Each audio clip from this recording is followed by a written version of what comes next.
Hey guys, welcome to another edition of Boys Gone Fishing. As usual, when we go fishing, we start off on a very early morning, the sun rising from whichever direction we choose to head out to. And in this case, we were going to the Vaal Dam, to a specific area called Tago, where we were going to fish some carp fish. Carp fish is said to be an invasive species. So me and the buddies, you can see we're packed up at the back there. 3 at the back, 2 at the back. We had a lovely ride. Always lots of conversations, lots of arguments. You see a lot of these hands when we do our videos. It's because some of the conversations, it just needs you to be there. And I can't give you snippets of conversations or the debates that we'll be having. Rather that you see that we do have a lot of conversations when we are headed out. Lovely sun right there as we drove through this power station. I just had to. I'm a sucker for a good sight and a good picture perfect moment. Okay, so as usual, fishing is different in all aspects. It is a very good thing to fish, but there are different types of fish out there. You find carp and bream and bass, and some people just do sea fishing or whatever, all the types of fishing that is there. But we are privileged in South Africa to have carp fishing, bream fishing, bass fishing, trout fishing, fly fishing, all of those things. We envy everybody who knows how to do all of these things. We want to try out new things as well, but eventually things like knowledge and accessibility limit us, or even time, but we will get there one day. We would love to just go fishing. The first thing that I love about driving early mornings to go fish is all of the lovely sights that you see. When you're living in the city, there's just so much chaos. Sometimes there's just so much buildings and cars and people around you. But when you drive by the open spaces, the open lands, when you see the sun in this manner, you value these small little moments. When you see the trees, the big fields, the mist, and all the beauty that it creates, it just makes for a very, very interesting experience. So I look forward to this every time when I go fishing, and so do my buddies. And today we were 5 in total trying to catch some carp in the Vaal, in a place called Tago. All right, so if you'd like to be part and parcel of our community, we do have a WhatsApp group. So let me know on the links on the comments below, and then we will add you into the group. Okay, enjoy the video. So here we are arriving at Tago. It is built just like a farm. There are farms around it. This fishing spot called Tago. You can see cows when you're fishing from whichever angle you are, and fences and gates, demarcating between farmland, paddocks, and this fishing area. Okay, when we are fishing here, we barely see the animals come close. Yes, you can see some dogs maybe from the farm and stuff like that, but usually it's just a quiet and peaceful area. I once camped here, but at that moment I wasn't as serious as I was now doing these YouTube videos. When we got there, we got to a fishing spot nice enough that the gents that you see there on the Datsun were giving up their spot to us. They said, we've been feeding this place for some time, come through, let's do your thing. There's fish here. They were basically giving us a lot of pointers as to what we should look out for, what we can do, and what bait we should use. Carp fishing is one of those, I can say, lazy kind of fishing. You throw a big bomb of meal infused with whatever, flour, whatever, the stuff that you got going on, and you mix it up with water, and you put a little bit of baits on the side with what you call it, with some mealies or something that mimics a bowl of food, a small bowl of food, and the fish will just eat that one, and then you catch it. So here we are going through our paces early in the morning, setting up a stand where my rods were going to sit. You can get different kinds of stands, as you see in the video. Some of my friends have something, they had different stuff, but all works at the end of the day. That's some of the catch from the gents that were there. They were there for the whole, from Friday down to Saturday. They had a little bit of a fire going, and everything was to keep themselves warm. It can become windy, it can become chippy when you are there, but best to light up the fire. And the good thing about Tago is they've got a lot of firewood. They have a lot of them. They don't restrict you in lighting up a fire so that you can be warm. So yeah, getting there in the morning, preparation for everything that we want to do. You can get a canoe if you want. I'm sure you saw a canoe there. That's the mealie. That creates the mealie bomb. And I had my own little setup with a box full of my goodies there, as you can see. Just setting it up. You can do the box thing, you can do a bag, whichever thing you fancy. It's all good. You can do 6 rods, you can do 2, you can do 1. Fishing is all about you. You do what you feel like you want to do, because it's mostly relaxation, entire fishing trip. But the basis of fishing is to relax, to enjoy the nature, have friends around you, chat about everything that's going on in the world. Obviously we won't have any solutions to it, but I'm sure in places where people are very powerful, they might come up with solutions on how to tackle. We have solutions for our own little problems. They might have solutions to tackle bigger problems. Yeah, so that was me setting it up. I was wearing the body cam, and that's Bishop there, my fishing buddy. We grew up together, me and Bishop. He was always an adventurous guy. We were always locked up somewhere in the gates, but we envied, and I still envy the way he is an outgoing guy. He teaches me most of the stuff when it comes to fishing. So here he is creating the mealie bomb. Okay, at Tago you can buy that mealie bomb. You don't have to worry about getting it elsewhere.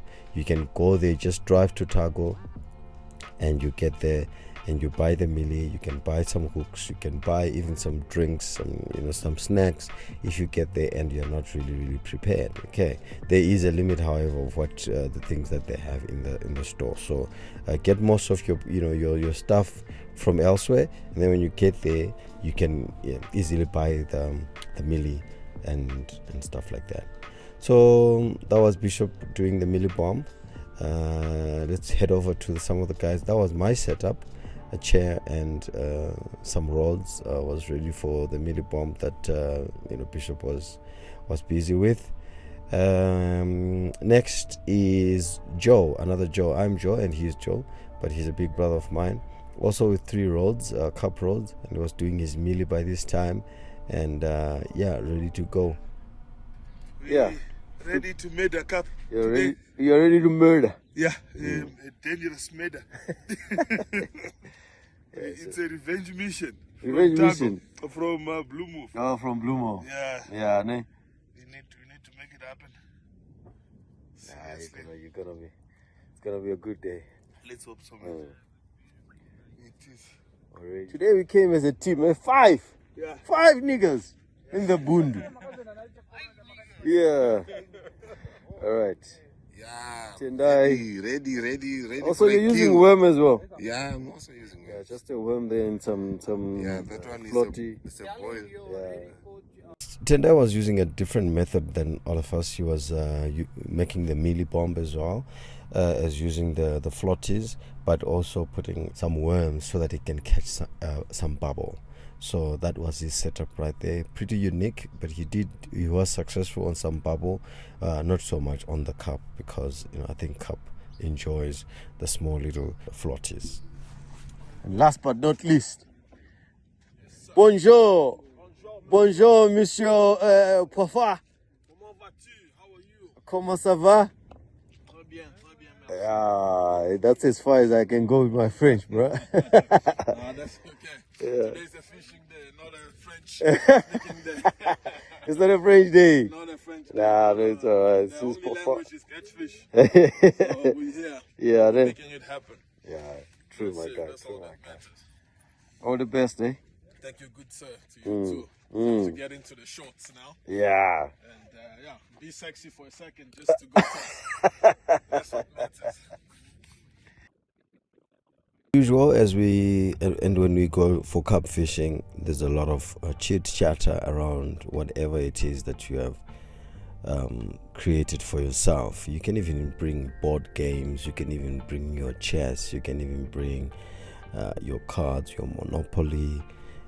In this case, we had a fire going. It was a little bit windy, still in the morning when we got there. So we're sitting around the fire, and of course, as men, this is when we talk about it all. Sometimes there are issues we need to just settle. Sometimes it's just banter. Sometimes it's just whatever goes, right? The most important thing I should say about fishing is just finding your family, right? Find your vibe. Find the people that make you feel interested in going to fish, find people that will probably make your fishing experiences much better and also very interesting. I find that with these guys, there's a whole lot of education that we pass around each other when we are fishing. There's a whole lot of experiences in life and in fishing that you would get from a group such as this one. So it's very diverse, and me being not as experienced as some of the guys here, I feed off from that, and also feeding off from all the other things that are there to feed off from in life. So many would obviously take this time to booze. We didn't bring any this time. We were sober monkeys, and we managed to just get through the day without even thinking about it. Otherwise we would have. But it's also very important when you do step out and you think you want to go booze while you're doing your carp fishing, make sure you have a designated driver who's going to take you home quite safely and sound, so that the way back home is rather soft for everybody's sake. All right, so after a couple of I don't know, maybe a couple of minutes, maybe close to an hour, we were reeling our very first fish, and it was a big one. And Bishop was doing his thing with his rods, casting so deep into the water, and he brought out this beautiful big carp fish. Obviously, we do not fish to catch and release. We want to feed families, right? We want to feed ourselves. We love the taste of fish. Carp is rather complicated when it comes to the processing and the eating part. There are a couple of white bones that are there, that run through the flesh of the fish. But if you do manage to get it out, those white bones, if you do manage to get them out, you will remain with a lovely steak that you can do so many things with. So here he was, Bishop, and of course it was time for everybody to take a little bit of content for their WhatsApp status and stuff like that, just to show the entire family and your community that I've gone fishing, and this is the kind of fish, a specimen, a big specimen of fish. That was mine, the small one, obviously, because I was not casting very far. But it was a moment for everybody just to revel. They did keep coming, and this was just the first. And the day continued like this. Some catching, some king carp, some catching some mud fish, and Bishop obviously catching the big kahunas, the carp fish there. So it was quite interesting. Well, if you remember the last carp fishing adventure we did at Lumana, it was raining, but as you can see there in the clouds, it was pretty much dry throughout the whole day. It was windy, a little bit on the cool side to chilly, so we were not worried about the weather, because you know what, if it gets very, very cold, we do the fire. But rain is something that you obviously have to shelter from. So luckily, if ever that was going to happen, we were just going to do and hide in the car before we get home. So that's pretty much it about the Carp, and this continued throughout the day. Like I said, we caught a variety of fish. I was wearing the body cam, so sometimes when things were happening left, right, and center, I was not able to film it all, and it's a phone as well. So sometimes it's ringing and somebody wants to talk to you on the other end, and you want to film. It becomes very complicated. Maybe it's about time I invest in a GoPro, something that sticks to you no matter what, whether you're on the phone or not. There's Bishop with a big smile, with a big cup as well. Later on, we really had to put one fish on the fire, and Tendai was ready with that. The sad thing though is we didn't have salt. We didn't have fine salt. So I remember that I put some KFC chili salt in my jacket, and I found myself reaching out for it, and that's what we did with it. Here we are, roasting one on the fire there. It did turn out to be a very good fish. Obviously this is a grass carp, and it's quite tastier than we so believe that it's quite tastier than the grass, the normal carp. Okay, so yeah, that's pretty much what we went around and did at Tago. But I would like to say, before we end off this video, if you'd like to be a part of the fishing crew that we have around Joburg, you can get in touch with us. Just put a comment below, and we can always communicate on how and where you fish and how you do it, and give us tips and tricks of the trade. Because as fishermen, we barely, and I mean, I haven't seen a fisherman who is stingy, right? In everything we share, education, information, life hacks, and all of those things, even including when your equipment is down and out and you need to do something. We always find each other, and we always find ourselves helping each other. All right, that was me reeling in a small baby. I didn't get to keep it, but it was just nice just to have something on your hook and something on your line. I didn't do the whole landing net thingy. I just had to drag it out of the water, but at this moment I was scared, and I was thinking to myself, I might not land it after all. But it ended very well, and the fish was safe, and we put it back in the water. There are sizes that we probably don't play around with, but the big sizes, we know we're gonna feed family there. That was one small mud, and that wasn't going to change anything. Okay, enough about Bishop and his big carp fish. But until we meet again, goodbye. Boys Gone Fishing. We'll be back with another episode. I don't know where the road will take us. I don't know where we're gonna hit. I don't know where we're gonna fish. I don't know if we're gonna catch something. But of late, we've been finding ourselves loving bass fish and bream. So we always head out to the dams and to the rivers that are less populated. Obviously, the dams and the rivers that are in Joburg, in Gauteng, are not as clean, right? So a lot of sewage flows into it, etc. So we always favor going outside Gauteng and trying to look for those not so busy places and cleaner places where we can do our fishing. So it was time to pack and go. That was Bishop's loot, and what a loot it was, right? What a loot it was. We didn't feel the whole thing. Obviously, we're not like that, but we had enough for friends and family back home. Until we meet again, guys, thank you for watching our video. And of course, Boys Gone Fishing, like I said, we'll be back again. I don't know where we're going to take it, but it's always nice to know that whenever we have content coming out, people will always be ready to watch and also learn. If you have anything whatsoever that you want to say, that you want to comment, that you want to improve on this video, just hit us up on the comments, and obviously we'll take care of it. Sun setting, time to get back home, warm water, shower, and back to our loved ones. See you again, boys. gone fishing.